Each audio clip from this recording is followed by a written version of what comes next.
voyez qu'on commence par s'observer.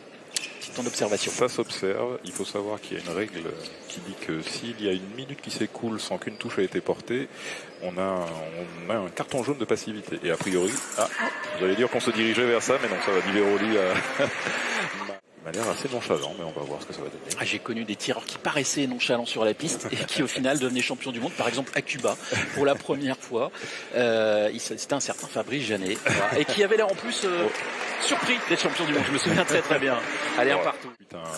Au championnat du monde de Nîmes, alors il y a eu plusieurs versions de cette règle de passivité, mais il y avait eu un événement un peu noir au championnat du monde de Nîmes où, avec des Estoniens, avec des notamment. Estoniens exactement, qui avaient fait un non-match, et du coup comme cette règle n'existait pas, on était resté 3 minutes à patienter, et disons qu'on va dire que c'est pas ce qu'il y a de plus télégénique. Non, c'était dans l'épreuve par équipe qui n'est pas pour très spectaculaire, mais c'est vrai qu'à cette époque, les instances s'étaient dit, il faut une consigne qui doit être en train de respecter. Ouais. Alors, halte de l'arbitre. C'est le fameux carton de passivité. Voilà. En tout cas, le premier avertissement. C'est très, ça s'observe, ça veut pas, enfin voilà, il veut vraiment pas prendre de risques. Ouais. Je pense que c'est vraiment un parti pris. Oh, ça y est, elle touche. Par contre, voilà, la moindre ouverture est saisie. C'était presque la troisième remise quand même. Je pense qu'il veut éviter au maximum de prendre des risques. Dernière minute du temps réglementaire. Effectivement, ça a l'air d'être parti pour se passer comme ça. Diveroli. Attaque de Diveroli, mais il s'est fait contrer. Alors vous avez vu les deux tireurs pour l'instant s'échangent. Pour la première fois dans cette demi-finale, c'est le japonais Yamada qui est devant. Et c'est gaucher droitier, donc ils sont tous les deux dans la même ligne. Et ça coupe beaucoup. Ça commence un petit peu à... Ça y est, ça s'active un petit peu. Diveroli a choisi de prendre un peu l'offensive parce que Yamada manifestement ne le fera pas. Vraiment typiquement le genre de touche qu'on essaye de décrocher parce que c'est bon pour nous. C'est bon pour nous, même si l'adversaire...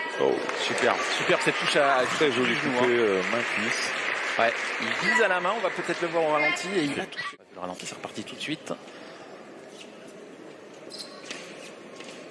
Le japonais qui met deux touches et qui laisse pas beaucoup d'ouverture. Vous voyez, il met pas beaucoup de rythme sur les jambes, mais Diveroli n'a pas encore la solution non plus. Il fait venir son adversaire. Le problème, c'est que c'est compliqué de marche coupable ou quelque chose comme ça, mais malheureusement, Yamada n'a pas l'air très enclin à aller vers l'avant. Et il me fait mentir à nouveau. Bon.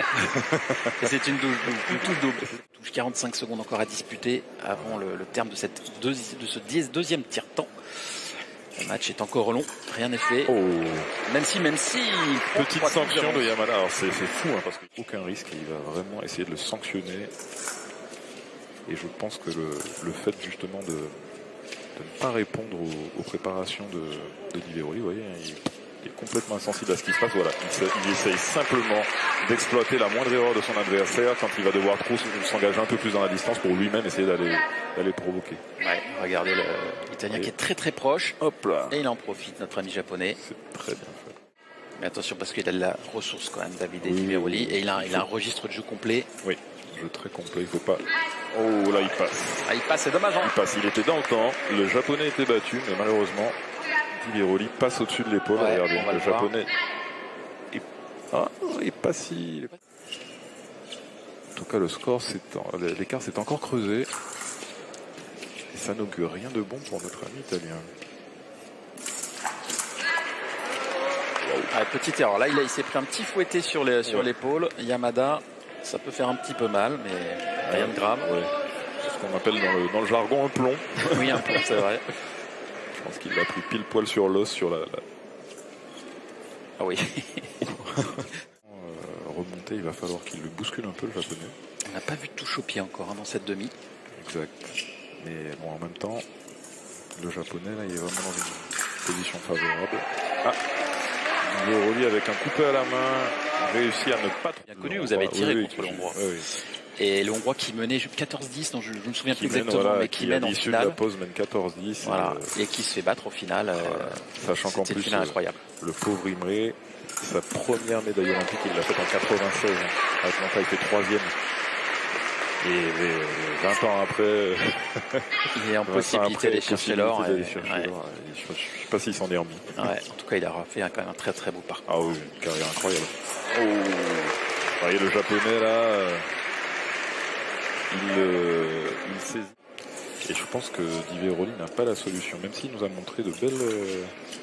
Qu'il était bien dans le calme là sur les matchs d'avant. Là, je le trouve un peu en dessous au niveau du rythme, et ça va être compliqué pour lui d'aller chercher tout ce qui lui manque s'il n'augmente pas considérablement son rythme.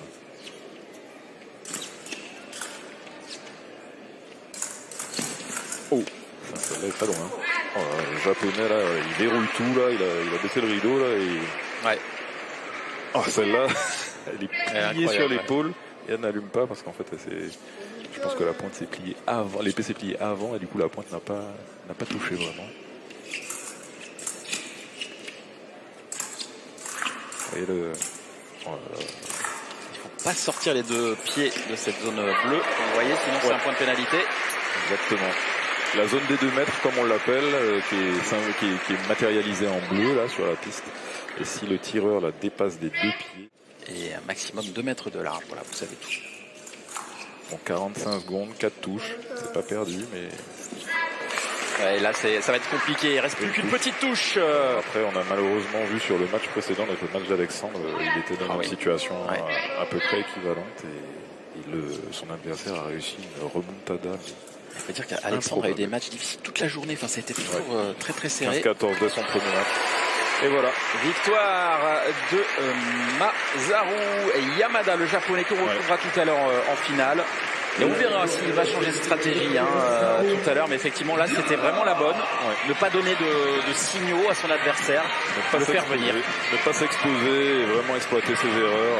En plus, je pense qu'à partir du moment où il y a eu la première touche, il s'est mis dans sa zone de confort et il a réussi à capitaliser. Ouais, très très bien.